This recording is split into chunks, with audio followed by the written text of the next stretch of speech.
United States, Britain, Norway and the European Union are threatening sanctions against South Sudan's warring sides if they don't soon find a pathway to permanent peace.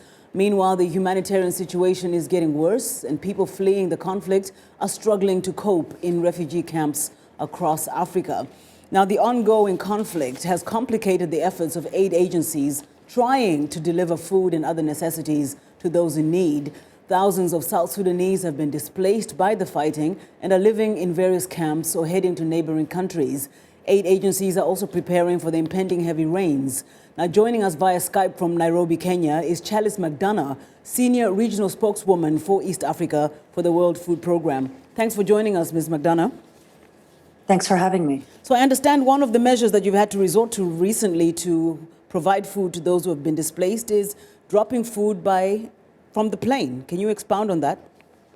We are doing airdrops in South Sudan for the first time in a few years. And it's far earlier than we would have thought that we might have had to do it. Usually it's something you just have to think about during the rainy season when about 60% of the country is inaccessible because the roads are gone.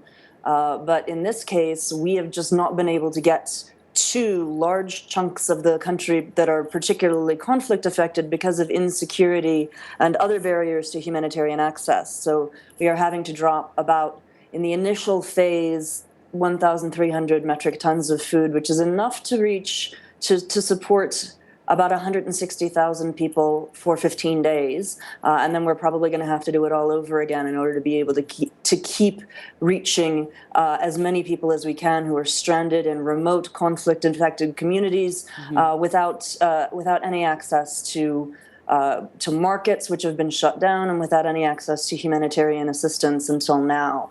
We're very, very concerned that the situation is deteriorating rapidly in some of the inaccessible areas of South Sudan, in Jonglei State, Upper Nile, and Unity. Okay, actually, I was just about to ask you which areas you're operating and where the areas are, and you've just mentioned them.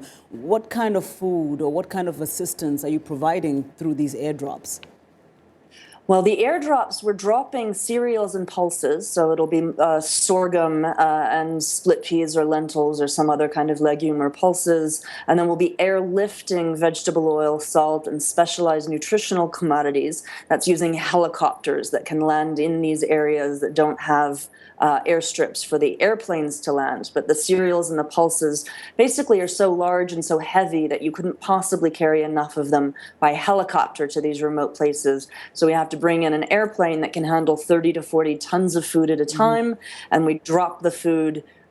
In the initial phase, it'll be in 9 locations in Jonglei, Upper Nile, and Unity State, but we're looking at up to 20 places in the country that we may have to drop food in the coming months. Now, very quickly, Ms. McDonough, obviously these are conflict-prone areas. How do you ensure that these materials reach those who need them most?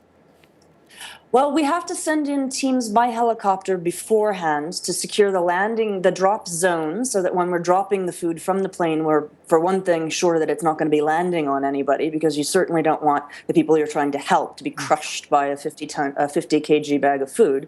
But then also to pick up the food and to distribute it in an organized way where you're making sure that it is getting to the people who are the most vulnerable, and only to civilians and not to combatants. Well, thank you so much for that information. Joining us there from Nairobi, Kenya, Challiss McDonough, the Senior Regional Spokeswoman for East Africa for the World Food Programme. And she joined us via Skype.